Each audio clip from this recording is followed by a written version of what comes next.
Arda Güler mit dem Tor des Jahres und 2 Blitztransfers und die türkische Nationalmannschaft wird, ja, wahnsinnig extrem verabschiedet, wo sie sich auf den Weg jetzt in die USA gemacht haben und so weiter und so fort. Da wollen wir drüber reden. Ja, wir gehen rein. Schön, dass ihr wieder dabei seid. Hala Madrid, mein Name ist Dennis und ja, wir gehen gleich mal rüber. Wir fangen mit den neuen Blitztransfers an. Ja, Konate und Dumfries. Jetzt könnt ihr natürlich meine Aussprache, das ist immer, ne, da streitet sich die Welt. Dumfries, bin ich der Meinung, wird der ausgesprochen. Aber ja, es ist egal. Auf jeden Fall gab es gestern, gestern 2, ja, Here we goes. Und es ist auf jeden Fall so gut wie durch, dass diese beiden Spieler zu Real Madrid stoßen werden. Ja, Konate hat, sich mündlich geeinigt schon und kommt ablösefrei und, ja, dass gleich 2 extreme Schränke kommen. Ja, so muss das sein. Zu 100% ist das jetzt alles jetzt natürlich noch nicht abgesegnet, aber wir kennen ja das, ne? Wer diese Here we goes und so weiter, die kennen wir. Und, Fakt ist auch, dass Mourinho, dass es jetzt auch offiziell ist und so weiter und so fort. Also, da geht schon so einiges, würde ich sagen.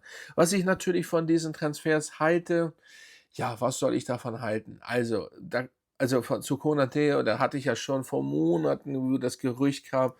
Also, ich finde das oder diese beiden Transfers natürlich sehr, sehr stark, muss man wirklich so sagen, weil ganz ehrlich, wir brauchen so und so, ich habe ja immer gesagt, wir reden oder ihr habt ja gemerkt und daran sieht man auch so 'n bisschen, dass da nicht immer was dran ist. Natürlich wird da auch was dran sein, minimal, aber man redet immer vom Mittelfeld oder von Sturm vorne. Aber wir haben hinten ganz große Probleme. Vor allen Dingen, weil Alaba jetzt auch weg ist. Ich meine, der hat ja so und so kaum noch gespielt. Rüdiger ist mal so und so. Der hat zwar jetzt auch verlängert, ne? Das wird da hinten auf jeden Fall also für die Gegenspieler wird das da es wird lustig, würde ich sagen, ne? Und, Dani Carvajal ist weg und so weiter. Es muss ja hinten allgemein was passieren. Das habe ich ja immer gepredigt, weil das war eben schon 'ne Katastrophe, ne? Abgesehen mal, dass vielleicht mal die da gut waren, dass Rüdiger 'n Top-Tag hat, dass Hausen einen Top-Tag hat. Und da muss ich sagen, dass ich am Anfang der Saison wirklich Probleme mit Hausen hatte, aber der hat sich ja einbekommen. Carreras hinten mal so, mal so. Er ist natürlich für mich ganz klar besser als Mendy. Mendy würde ich verkaufen und also ganz ehrlich, vielleicht stehe ich als alleine da, schreibt mal gern unter. Aber, ja, ich finde, d da muss auf der Position Carreras bin ich auch noch nicht so ich bin da noch nicht wirklich so zufrieden mit.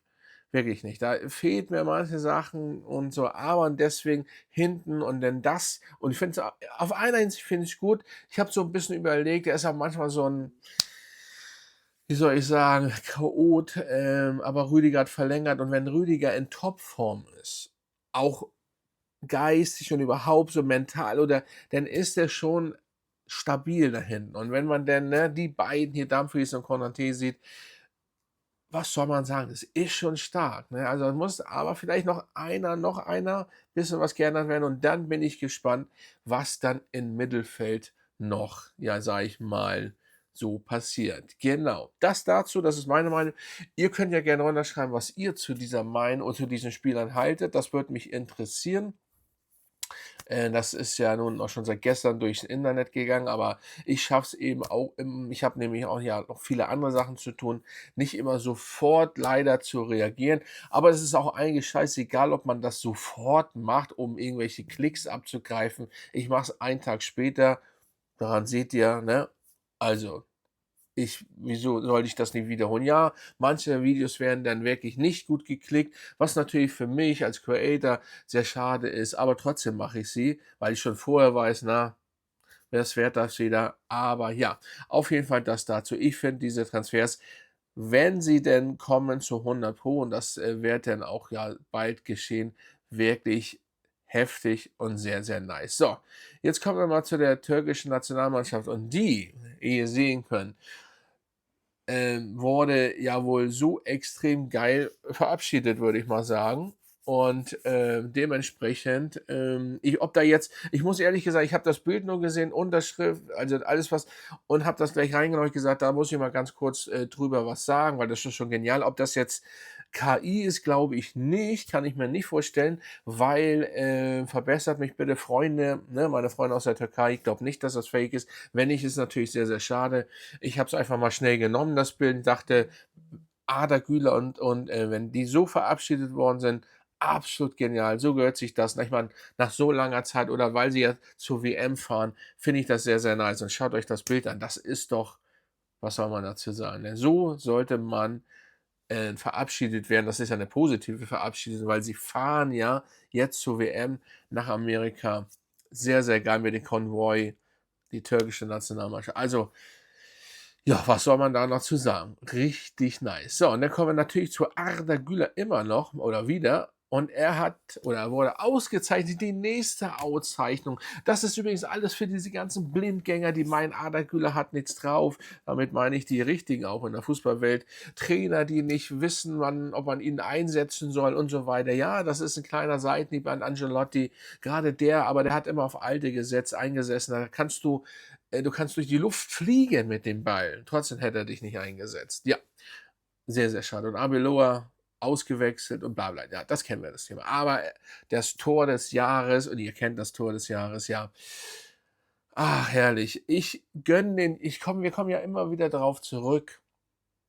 Ich gönne den Jungen das wirklich. Ich habe von Anfang an das gepredigt, seitdem er bei Fenerbahce war. Am Anfang auch nicht, das hat ein Kumpel von mir gesagt, hier, das wird derjenige, ne? Und beobachtet den mal, das wird Europa, also den sollte Europa auf dem Schirm haben und am besten Real. Und dann kam das tatsächlich so. Und ja, Arda Güler wird, sag ich mal, der beste oder er schießt das beste Tor des Jahres und spielt überhaupt eine so geniale Saison. Und das ist ja noch nicht mal, überlegt doch mal, das haben ja auch viele in den Kommentaren ja auch schon seit Monaten geschrieben. Das ist doch noch gar nichts. Er ist doch noch gar nicht er ist noch nicht auf 100 Pro, weil das mit der Mannschaft, mit dieser Chaos-Mannschaft ja gar nicht funktioniert. Er spielt nicht auf seiner und das kommt ja auch noch da hinzu. Ich wiederhole mich ja, eingangs immer erwähnt. Er spielt ja noch nicht mal auf seiner richtigen Position, die Nummer 10. Wann hat er denn da mal richtig gespielt? Eigentlich fast gar nicht. Wann hat der Junge mal durchgespielt? Ein Spiel. Ein Spiel, Freunde. Ein Spiel hat der durchgespielt. Und dann so eine Statistiken in der Champions League, die meiste Vorbereitung und so, die Pässe, die leider nie Doppelpässe kommen ja nie zurück. Ich habe mal gehört, ich bin der Einzige, der, wenn ich über Arda spreche, hier im deutschsprachigen Reich, der auch mal über Doppelpässe spricht. Okay, kann ich nicht sagen, finde ich cool. Ja, er spielt Doppelpässe, aber er bekommt nie was zurück. Es wurde nicht gesehen. Wenn die Mannschaft funktionieren würde, wenn die mannschaftlich funktionieren würde und wenn dann Arda Güler mal was zurückkommen würde, er dann, das ist sein einziges Problem, vielleicht hat er auch Verbot bekommen, weiß ich nicht, dass er mal aus der zweiten Reihe öfter schießt, sich traut, wie bei Fenerbahce. Dann müsst ihr euch mal vorstellen, wo der Junge schon wäre.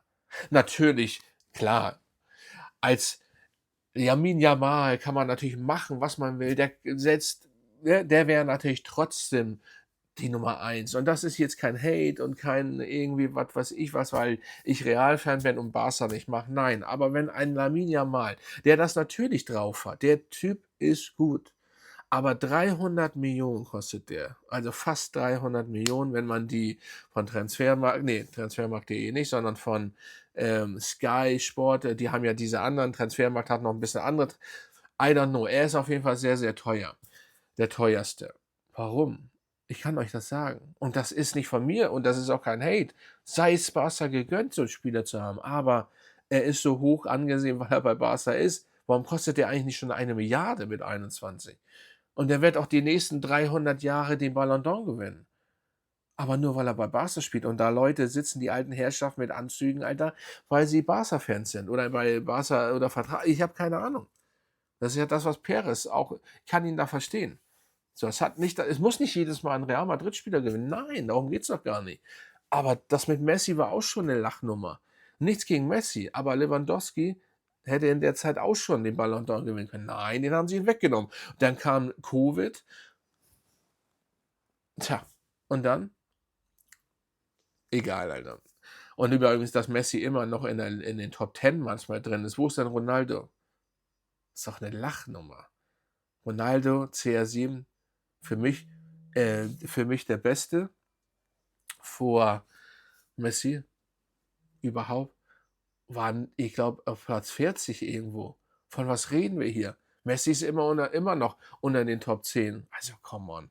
Wo gibt's da 'n Unterschied? In der USA, weil er in den USA mehr Tore schießt, nicht mehr Tore schießt, sondern weil er in den USA Tore schießt, und Ronaldo in arabischen Raum. Die Liga ist nicht mehr schwach in der arabischen Welt da. Also, na ja, und so weiter können wir uns drehen, und so wird das auch immer weiter mit Lamine Yamal, genauso wie Barcelona ja auch kaufen kann und ein Stadion ausbauen kann, obwohl sie eigentlich kein Geld haben. Juventus Turin musste dort in die 3. Liga für sowas. So, ich schweife ab, ihr merkt, das ist auch ein Thema, da könnte ich auch ganz anders, also, ja, und so ist das auch mit Arda Güler. Was kostet der Junge im Gegensatz zu Lamine Yamal?